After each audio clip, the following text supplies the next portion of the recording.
2007 Dodge Dakota 4.7 V8 four-wheel drive. Hey Colton.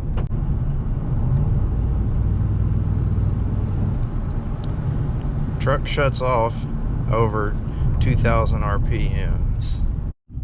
Check engine light on. Hook up scanner.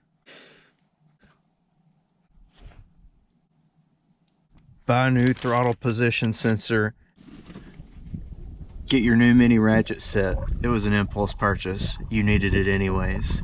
Remove old throttle position sensor.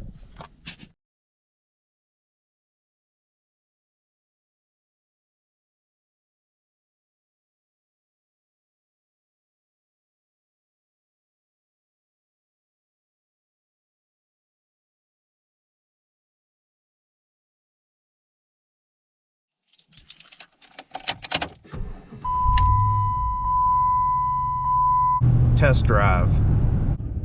Celebrate.